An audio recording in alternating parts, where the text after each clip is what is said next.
സത്യത്തിൽ നമ്മൾ തമാശക്കൊക്കെ പറയാറുണ്ട് മൂക്കിൻ്റെ പാലം അടിച്ച് തകർത്ത് കളയുന്നു. യഥാർത്ഥത്തിൽ ഒരു പാർലമെൻറ്റ് മെമ്പറുടെ മൂക്കിൻ്റെ പാലം അടിച്ച് തകർത്തിരിക്കുകയാണ് പോലീസ് ഉദ്യോഗസ്ഥന്മാർ. ഇത് പോലീസും CPM-ഉം സംയുക്തമായി നടത്തിയ ഗൂഢാലോചനയുടെ ഫലമായിട്ടുണ്ടായിട്ടുള്ള ഒരു ഭീകരമർദ്ദനമാണ് നടന്നിരിക്കുന്നത്. പേരാമ്പ്രയിലെ മർദ്ദനത്തിൻ്റെ യഥാർത്ഥ കാര്യങ്ങൾ മനസ്സിലാക്കുമ്പോൾ അത് നമുക്ക് വ്യക്തമാവും. കാരണം DCC പ്രസിഡന്റ് എന്നോട് പറഞ്ഞത് ഞാൻ അറിഞ്ഞതും UDF-ൻ്റെ ജാഥയിൽ സാമാന്യം ഭേദപ്പെട്ട ആളുകളുണ്ടായിരുന്നു, CPM-ൻ്റെ ജാഥയിൽ വളരെ നാമമാത്ര ആളുകളുണ്ടായിരുന്നു. പോലീസ് ഉദ്യോഗസ്ഥന്മാർ സാധാരണഗതിയിൽ എന്താ ചെയ്യാറുള്ളത്?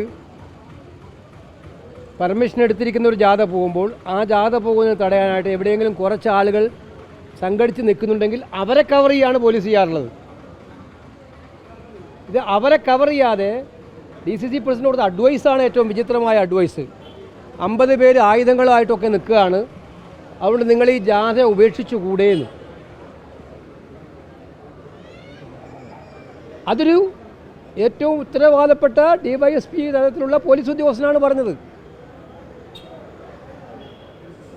അപ്പോൾ അതിൻ്റെ അർത്ഥം ഇവിടെ നിങ്ങൾ എത്ര ആളുണ്ടെങ്കിലും ജാഥ നടത്തണ്ട എന്നുള്ള തീരുമാനം അവർ നേരത്തെ എടുത്തിരുന്നു. CPM-ൻ്റെ ആവശ്യമായിരുന്നു UDF-ൻ്റെ ജാഥ നടക്കരുത്, അവിടെ പ്രതിഷേധമുണ്ടാകരുത്. ആ തീരുമാനം നടപ്പിലാക്കുന്നതിന് വേണ്ടി പോലീസ് നടത്തിയിട്ടുള്ള ഗൂഢാലോചനയാണ് ഈ അക്രമത്തിലേക്ക് വന്നിരിക്കുന്നത്. പാർലമെൻറ്റ് മെമ്പറെ മർദ്ദിക്കുക എന്ന് പറഞ്ഞാൽ അത് സിവിയർ പ്രിവിലേജ് ഇഷ്യൂ ആണ്. ഞാനിപ്പോൾ ലോക്സഭാ സ്പീക്കറോട് സംസാരിക്കാൻ പോവുകയാണ്. ഒരു പാർലമെൻറ്റ് മെമ്പർക്ക് സ്വന്തം നിയോജക മണ്ഡലത്തിൽ സഞ്ചരിക്കുമ്പോൾ അവിടുത്തെ പ്രതിഷേധ പ്രകടനങ്ങൾ സമാധാനപരമായി പങ്കെടുക്കുമ്പോൾ അത് തടയുന്നത് തന്നെ തെറ്റായ കാര്യമാണ്, പ്രിവിലേജാണ്. ഇത് തടയുക മാത്രമല്ല, ആ പാർലമെൻറ്റ് മെമ്പറെ വളരെ മൃഗീയമായി പോലീസ് ആക്രമിച്ചിരിക്കുകയാണ്. ഇത് കൃത്യമായ പ്രിവിലേജ് ഇഷ്യൂ ആണ്. ലോക്സഭാ സ്പീക്കർക്ക് പരാതി കൊടുക്കും, അതുമായി ബന്ധപ്പെട്ട കാര്യങ്ങളുമായി മുന്നോട്ട് പോകും. പോലീസ് ഉദ്യോഗസ്ഥന്മാരുടെ ഒരു കാര്യം ഞാൻ പറയാം. പോലീസിന് നിയമം നടപ്പിലാക്കലാണ് ജോലി. നിയമം നടപ്പിലാക്കുമ്പോൾ ഏകപക്ഷീയമായിട്ട് ജോലി ചെയ്യാൻ നിലക്കെട്ടാൽ, അതും ഉത്തരവാദപ്പെട്ട UDF നേതാക്കന്മാരെ പാർലമെൻറ്റ് മെമ്പർമാരെയൊക്കെ തന്നെ അടിക്കാനായിട്ട് തയ്യാറായിട്ട് മുന്നോട്ട് വന്നാൽ, ഞാൻ രാവിലെ കണ്ണൂർ പറഞ്ഞിട്ടുണ്ട്, അതിൻ്റെയൊക്കെ കൃത്യമായ കണക്ക് ഞങ്ങൾ എടുത്തു വെക്കും.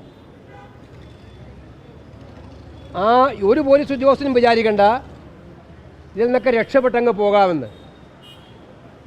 ആജീവനാന്ത മുഖ്യമന്ത്രിയായിട്ട് പിണറായി ഇവിടെ ഇരിക്കുമെന്ന് ആരെങ്കിലും ധരിച്ചിട്ടാണ് ഇതൊക്കെ ചെയ്യുന്നുണ്ടെങ്കിൽ 7 മാസം കഴിഞ്ഞാൽ അവരുടെയൊക്കെ സ്ഥിതി മാറുമെന്ന് അവർ ബോധ്യപ്പെടണം. അവർക്ക് വ്യക്തമാകും അത്.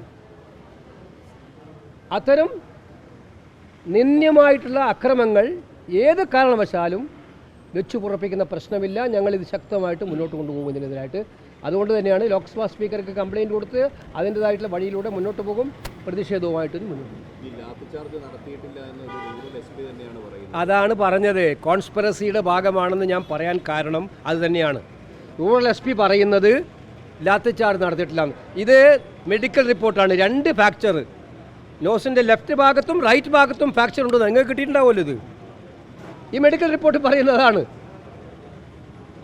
SP എന്തിനു വേണ്ടിയിട്ടാണ് തെറ്റിദ്ധരിച്ചത്? ആർക്ക് വേണ്ടിയിട്ടാണ് SP ആ വാചകം പറഞ്ഞത്? ഒരു പാർലമെൻറ്റ് മെമ്പറെ പോലീസുകാരനെ ആക്രമിച്ചാൽ ആ പോലീസുകാരനെതിരെ നടപടിയെടുക്കേണ്ട SP അങ്ങനെ ഒരു അക്രമം നടന്നിട്ടേ ഇല്ല എന്ന് പറഞ്ഞ് അക്രമകാരികളെ വെള്ളപൂശാൻ മുന്നോട്ട് വന്നത് ആർക്ക് വേണ്ടിയിട്ടാണ്? അത് ക്ലിയറാണ്. ഇത് ഗൂഢാലോചനയാണ്. പോലീസും CPM-ഉം ഒത്തുചേർന്ന് നടത്തിയ ഗൂഢാലോചനയാണ്. ഷാഫി പറമ്പനെ ഇല്ലായ്മ ചെയ്യാൻ വേണ്ടിയിട്ടുള്ള ഗൂഢാലോചനയാണ്. അതുപോലെ ജനാധിപത്യ പ്രതിഷേധങ്ങളെ തകർക്കാൻ വേണ്ടിയിട്ടുള്ള ഗൂഢാലോചനയാണ്. ആ ഗൗരവത്തിൽ ഞങ്ങളിതിനെ കാണും. അല്ല, അത് മനസ്സിലായില്ലേ? കഴിഞ്ഞ കുറച്ച് ദിവസങ്ങളായിട്ട് CPM-ൻ്റെ വീടുകളിൽ പോലും വലിയ ചർച്ചകളാണ്. ഈ പാർട്ടിയും കൊണ്ട് തലയുയർത്തി നടക്കാൻ പറ്റുന്നില്ലല്ലോ, ഒരമ്പലത്തിലും പോലും പോകാൻ പറ്റുന്നില്ലല്ലോ, പൊതുനിരത്തിൽ ഇറങ്ങാൻ പറ്റുന്നില്ലല്ലോ. ഇത് CPM-ൻ്റെ സാധാരണ പ്രവർത്തകൻ്റെ ചിന്തയാണെന്നേ.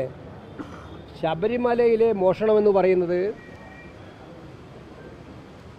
നമ്മുടെ നാട് അടുത്തെങ്ങും കണ്ടിട്ടില്ലാത്ത വണ്ണമുള്ള വികാര വായ്പ ജനങ്ങളിൽ ഉണ്ടാക്കുന്ന സാഹചര്യമാണ്. അപ്പോൾ അതും മാറ്റിമറിക്കാൻ ശബരിമല ഇഷ്യൂ ഇന്ന് ജനശ്രദ്ധ തിരിച്ചുവിടാൻ വേണ്ടിയിട്ടുള്ള ഒരു ഉദ്യമമായിട്ട് മാത്രമേ ഇതിനെ കാണാൻ കഴിയുള്ളൂ. അതെങ്ങനെ പറ്റും? ഷാഫിയെപ്പോലെ ഒരു ഉന്നതനായ നേതാവിനെ ആക്രമിക്കുമ്പോഴേ അത് ക്ലിയറായി ഡൈവേർട്ട് ചെയ്യുള്ളൂ. അതുകൊണ്ട് ആ രീതിയിൽ പോലീസും സി പി എമ്മുമായി ഒത്തുകൂടി ഉണ്ടാക്കിയ കോൺസ്പിറസി തന്നെയാണ് ശബരിമല വിഷയം, അതുപോലുള്ള വിഷയം ഡൈവേർട്ട് ചെയ്യാൻ വേണ്ടിയിട്ടുള്ള, ശബരിമലയിലെ വിഷയം ഡൈവേർട്ട് ചെയ്യാൻ വേണ്ടിയിട്ടുള്ള ഒരു വലിയ ശ്രമമാണ് ഇതിലൂടെ നടത്തിയിരിക്കുന്നത്. എന്ത് വിചാരിച്ചാലും ആ വിഷയം ഡൈവേർട്ട് ചെയ്യില്ല. അത് അയ്യപ്പൻ്റെ വിഷയമാണ്. അങ്ങനെ അങ്ങ് ഡൈവേർട്ട് ചെയ്താൽ പോകുന്ന വിഷയമല്ല. അത് മനസ്സമാധാനം കൊണ്ട് ഉറങ്ങാൻ പറ്റുമെന്ന് നമ്മുടെ മുഖ്യമന്ത്രി ധരിക്കേണ്ട. ഇക്കാര്യത്തിൽ ഈ വിഷയം കത്തി നിൽക്കുക തന്നെ ചെയ്യും, അതിന് പരിഹാരം ഉണ്ടാവുന്നില്ലെങ്കിൽ. ഇതാണോ ഇപ്പോഴത്തെ പ്രധാനപ്പെട്ട മുഖ്യ ചർച്ചാ വിഷയം? അത് ഞങ്ങൾക്ക് വിട്ടേക്ക്, ഞങ്ങൾ നടത്തിക്കൊള്ളാം അതിനാവശ്യം. അല്ല, അതൊക്കെ ഞങ്ങൾക്ക് വിട്ട് തന്നേക്ക്. ഞങ്ങളൊരു പാർട്ടിയല്ലേ, ദേശീയ പാർട്ടിയല്ലേ, വലിയ പാർട്ടിയല്ലേ. അതുകൊണ്ട് ഞങ്ങൾ തീരുമാനിച്ചോളാം എങ്ങനെയാണ് വേണ്ടതെന്ന്. അതിനകത്തൊന്നും കുഴപ്പമില്ല.